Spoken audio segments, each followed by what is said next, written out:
শুরু হচ্ছে ছাত্রদলের মার্চ ফর জাস্টিস কর্মসূচি এবং এই মুহূর্তে শাহবাগের শাহবাগ থেকে শুরু হচ্ছে মার্চ ফর জাস্টিস, যেটি শহীদ মিনারে গিয়ে ঠেকবে। দর্শক, সরাসরি দেখছিলেন এই মুহূর্তে ডেইলি সানে আপনাদের সঙ্গে রয়েছি শেখ নাসির উদ্দিন। দেখানোর চেষ্টা করছিলাম ছাত্রদলের মার্চ ফর জাস্টিস কর্মসূচির যে শোভাযাত্রা, সেই শোভাযাত্রার প্রস্তুতি। এবং এই মুহূর্তে যদি বলি তাহলে ছাত্রদলের নেতাকর্মীরা সড়কে এসে দাঁড়িয়েছেন বেশ কিছু সময় ধরে, এবং ছাত্রদলের সভাপতি, সাধারণ সম্পাদক দুজনই কিন্তু মিছিলের নেতৃত্ব দিচ্ছেন এবং তারা বলছেন যে শেখ হাসিনার শাসনামলে শিক্ষা প্রতিষ্ঠানসমূহে সন্ত্রাসী সংগঠন ছাত্রলীগ কর্তৃক সংগঠিত সকল কর্মকাণ্ডের যথাযথ বিচার এবং সন্ত্রাসীদের সাজা নিশ্চিতের দাবিতে এবং জুলাই আগস্টের ছাত্র জনতার অভ্যুত্থানে ফ্যাসিবাদের দূষর হিসেবে ভূমিকা পালনকারীদের তদন্ত সাপেক্ষে উপযুক্ত তাদের বিরুদ্ধে ব্যবস্থা নেওয়ার দাবিতে শিক্ষা চিরন্তন সংলগ্ন সোহরাউদ্দিনের গেটের সামনে থেকে তারা কেন্দ্রীয় শাহবাগ প্রদক্ষিণ করে তারা কেন্দ্রীয় শহীদ মিনারে গিয়ে এই মার্চ ফর জাস্টিস কর্মসূচি পালন করবেন। দর্শক, সরাসরি দেখছিলেন ডেইলি সানে। আমরা এই মুহূর্তে তাদের যে কর্মসূচি, সেই কর্মসূচির সম্মুখভাগে রয়েছে এবং দেখানোর চেষ্টা করছি ছাত্রদলের বিভিন্ন ইউনিটের নেতাকর্মীরা এই মুহূর্তে সড়কে এসে দাঁড়িয়েছেন এবং তাদের যে মার্চ ফর জাস্টিসের যে শোভাযাত্রা, সেই শোভাযাত্রা কিছুক্ষণের মধ্যেই শুরু হবে এবং আমরা নেতাকর্মীদের সাথে কথা বলার চেষ্টা করব। এবং তবে তার আগে জানিয়ে রাখি, আজকের এই কর্মসূচি বেলা 2টায় সোহরাওয়ার্দী উদ্যানের শিখা চিরন্তন থেকে হবার কথা ছিল এবং তারপর থেকে নেতাকর্মীরা ধীরে ধীরে বিভিন্ন ইউনিটের ছাত্রদলের নেতাকর্মীরা ধীরে ধীরে জড়ো হতে শুরু করে এবং তারা কিন্তু এই মুহূর্তে এই মার্চ ফর জাস্টিসের যে কর্মসূচি, সেই কর্মসূচি নিয়ে সামনের দিকে যাচ্ছেন এবং দেখছিলেন সেটি। দর্শক, সরাসরি দেখছিলেন ডেইলি সানে এবং আপনাদেরকে দেখানোর চেষ্টা করছিলাম ছাত্রদলের মার্চ ফর জাস্টিস কর্মসূচির প্রস্তুতি এবং যেখানে ছাত্রদলের নেতাকর্মীরা জড়ো হয়েছেন, কথা বলছেন এবং কথা বলছিলেন। একটু জানতে চাই আপনাদের কাছে আজকে কর্মসূচিটা কেন? না, আমি কিছু বলতে চাচ্ছি না, আপাতত চাচ্ছি না। আপনি একটু কথা বলেন, আজকে মোড়টা এত কেন কর্মসূচি? দর্শক, সরাসরি দেখছিলেন ডেইলি সানে এবং আপনারা দেখানোর চেষ্টা করছিলাম যে ছাত্রদলের মার্চ ফর জাস্টিস কর্মসূচি।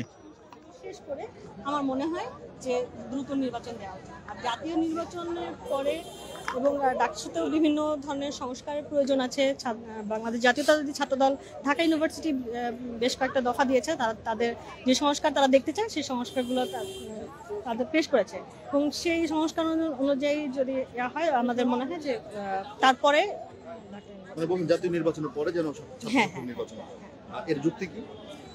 এই যে বললাম যে একটা জাতীয় নির্বাচন আপনি যখন করবেন, জাতীয় নির্বাচনের যে সংস্কার, প্রয়োজনীয় সংস্কারগুলো হবে, তখন দেশ সংস্কার হবে। এবং আমার কাছে যেটা মনে হয় যে এখন ক্যাম্পাসগুলোর অবস্থা এখনো স্বাভাবিক অবস্থায় ফেরত আসেনি। হ্যাঁ, জি জি। দর্শক, সরাসরি দেখছিলেন ছাত্রদলের যে কর্মসূচি, সেই কর্মসূচি থেকে এবং যেখানে নেতাকর্মীরা জড়ো হচ্ছিলেন, কথা বলছিলেন। একটু জানতে চাই যে আজকে আসলে কেন এই মার্চ ফর জাস্টিস কর্মসূচি আপনারা হাতে নিয়েছেন? আপনারা জানেন যে আমাদের এই যে এত সংস্কার হচ্ছে আমাদের কিন্তু যে প্রধান সংস্কার, যে আমাদের যে প্রধান দাবি যেটা ছিল সেটা হচ্ছে আওয়ামী লীগের বিচার করা। আওয়ামী লীগের যারা দোষর আছে তাদেরকে শাস্তির আওতায় আনা। এখন পর্যন্ত সেরকম আমরা দৃশ্যমান কিছু দেখতে পাচ্ছি না। আজকে যে আমাদের যে কর্মসূচি আছে, এই কর্মসূচির মাধ্যমে আমরা বার্তা দিতে চাই যে যারা প্রকৃত দোষী আছে তাদের বিরুদ্ধে সর্বোচ্চ ব্যবস্থা নেওয়া হোক, তাদেরকে গ্রেফতার করা হোক এবং তাদের বিরুদ্ধে শাস্তিমূলক ব্যবস্থা নেওয়া হোক। আজকে আওয়ামী লীগের হরতাল ছিল, জানেন? জি, ধন্যবাদ। এটা আসলে কিভাবে দেখছেন এই হরতাল? দেখেন, আওয়ামী লীগ হলো এমন একটা সংগঠন, এটা মূলত কোনো রাজনৈতিক দল হিসাবে এখন বিবেচনা করার মতো কোনো সুযোগ নেই। তারা যে গণহত্যাটা ঘটিয়ে গিয়েছে, তো আমরা আজকে এখানে এসেছি, আমরা এই হরতাল শুধু আমরা নয়, সারা বাংলাদেশের মানুষ এই হরতাল বর্জন করেছে। আমরা এখানে মূলত জড়ো হয়েছি যে অলরেডি 5 মাস চলে গিয়েছে, এবং 5 মাস চলে যাওয়ার পরেও ছাত্রলীগের, যুবলীগের, আওয়ামী লীগের অনেক সন্ত্রাসী, অনেক নাম, মূলত অসংখ্য সন্ত্রাসী এখনো বাইরে রয়েছে। কিন্তু আমাদের ভাইদেরকে যে হত্যা করা হলো নির্বিচারে, তাদের এখন পর্যন্ত সেভাবে কোনো বিচার করা হয়নি, বিচারের মুখোমুখিও করা হয়নি। সেজন্যই আজকে আমাদের এই মার্চ ফর জাস্টিস। আপনি তো একজন শিক্ষার্থী, আপনি কি জাতীয় নির্বাচন আগে যাচ্ছেন নাকি ডাকসু নির্বাচন আগে যাচ্ছেন? অবশ্যই জাতীয় নির্বাচন আগে হওয়াটাই বেটার মনে করি, কারণ এখন পর্যন্ত ক্যাম্পাসগুলোতে অনেক জায়গাতেই স্থিতিশীলতা ফেরত আসেনি। তো সেই জায়গা থেকে যদি জাতীয় নির্বাচন হয়ে যায়, একটা নির্বাচিত সরকার আছে, সেই ক্ষেত্রে অনেক কিছুই স্বাভাবিক অবস্থায় ফেরত আসবে। স্থিতিশীল পরিবেশ ফিরে আসেনি, তাহলে দেশে কি স্থিতিশীল পরিবেশ ফিরে আসছে, যেটার জন্য আপনি জাতীয় নির্বাচন প্রত্যাশা করছেন? অবশ্যই এটা মনে করি, কারণ একটা নির্বাচিত সরকারই একটা দেশে স্থিতিশীল পরিবেশকে সম্পূর্ণরূপে ফেরত আনতে পারে যদি তারা নির্বাচিত হয়। গত 15 বছর আমরা যেটা দেখলাম, একটা অনির্বাচিত অবৈধ সরকার ক্ষমতা দখল করে রাখার পরে বাংলাদেশে এই যে একটা অস্থিতিশীল পরিস্থিতি তৈরি হয়েছিল, যার প্রক্রিয়া কিন্তু আমরা এখন পর্যন্ত দেখছি তারা বাস্তবায়নের চেষ্টা করছে। তো এখানে এই সরকারের বা তেমন কোনো ম্যান্ডেট নেই, যদিও তারা জনগণের দ্বারা বাছাইকৃত, কিন্তু তারা চাইলেও অনেক কিছু করতে পারবে না যেটা নির্বাচিত সরকারের পক্ষে করা সম্ভব। ধন্যবাদ। দর্শক সরাসরি দেখছিলেন ডেইলি সানে এবং দেখানোর চেষ্টা করছে, ছাত্রলীগকে যদি আমরা মূল উৎপাদন না করতে পারি, তাহলে কিন্তু কালকে হচ্ছে রিক্সাওয়ালা হয়ে আসবে, তারপরের দিন হচ্ছে শ্রমিক হয়ে আসবে, তারপরের দিন হচ্ছে আপনার কি বলে মুসলিম ইমাম হয়ে আসবে, এরা আন্দোলন সংগ্রাম করবে। এবং তাদের যেহেতু দুর্নীতির মাধ্যমে মোটা একটা অঙ্ক কিন্তু তাদের হাতে আছে, তারা কিন্তু ইচ্ছে করলে এখন বিভিন্ন গোষ্ঠীকে কিন্তু টাকা দিয়ে কিন্তু একটা এই দেশে কিন্তু একটা অস্থিতিশীল অবস্থা তৈরি করতে পারে। সেক্ষেত্রে আমাদের দাবি হচ্ছে একটাই, যে এই নিষিদ্ধ ছাত্র সংগঠন বাংলাদেশ ছাত্রলীগ, তাদেরকে একদম তৃণমূল থেকে এই সংগঠনের প্রত্যেকটা নেতাকর্মী, খুনি সংগঠনের, এদেরকে অবিলম্বে গ্রেপ্তার করতে হবে এবং হচ্ছে গ্রেপ্তারের মাধ্যমে দেশের স্থিতিশীলতা আনতে হবে। এবং অতি বিলম্বে, দেখেন আমাদের আন্দোলন সংগ্রামের মূল উদ্দেশ্য কি ছিল, চেতনা কি ছিল, সেটা হচ্ছে গণতন্ত্র। গণতন্ত্র কিন্তু একটা শব্দ না, গণতন্ত্র হচ্ছে আপনি যখন গণতন্ত্র থাকবে, আপনি নিজের ভোটটা নিজে দিতে পারবেন, নিজের পছন্দের প্রতিনিধিকে, জনপ্রতিনিধিকে আপনি যখন হচ্ছে সংসদে পাঠাতে পারবেন, তখন কিন্তু একটা অ্যাকাউন্টেবিলিটি থাকবে, ঠিক আছে, জবাবদিহিতা থাকবে। সেক্ষেত্রে আমাদের হচ্ছে যে আপনার অতি বিলম্বে আমাদের হচ্ছে এই ইলেকশনের ব্যবস্থাটা করতে হবে। তারা হচ্ছে যে বিভিন্ন জায়গা থেকে বসে আপনাদেরকে হোয়াটসঅ্যাপে বা যে কোনো মাধ্যমে আসলে থ্রেড দিচ্ছে, এক প্রকার সবাইকে আসলে দেখছি, অনেকে কেউ ছবি ছাড়ছে সোশ্যাল মিডিয়ায় যে থ্রেড দিচ্ছে, আসলে তারা ভিতরে থেকে যে থ্রেড দিচ্ছে, এটা থেকে আসলে কতটুকু নিরাপদ বা নিজেরা কতটুকু এটা নিয়ে কতটুকু? আমি একটা কথা বলি, আমরা অনিরাপদ। আমরা 16 বছর আন্দোলন সংগ্রাম করেছি, আমরা জেল খেটে জুলুম করেছি, আমরা রক্ত দিয়েছি।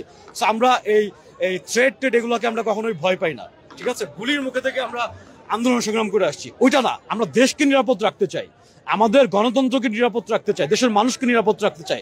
সেই ক্ষেত্রে আমাদের এই খুনি সংগঠনকে আপনি তৃণমূল থেকে অ্যারেস্ট করা ছাড়া এটার বিকল্প নয়। আপনি বলছিলেন মূল উৎপাদন করবেন, কিন্তু ছাত্রলীগেরই অনেক সদস্য তারা বিভিন্ন দলে ঢুকে যাচ্ছে, ইভেন ছাত্র দলের মধ্যেও ঢুকে যাচ্ছে, এমন সংবাদও আমরা পাচ্ছি, সবাই পাচ্ছে।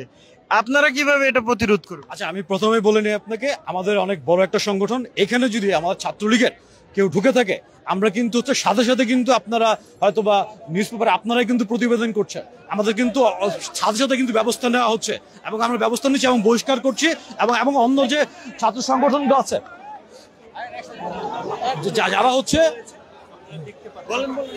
যারা হচ্ছে গুপ্ত সংগঠন, ছাত্র শিবির, এখানে কিন্তু ছাত্র লীগের অনেক ছেলেপেলে এখানে কিন্তু ঢুকে আছে। আমরা তার অবিলম্বে এটার তাদের কাছে দাবি করবো, ছাত্রলীগকে যেন কোনো প্রশ্রয় দেওয়া না হয়।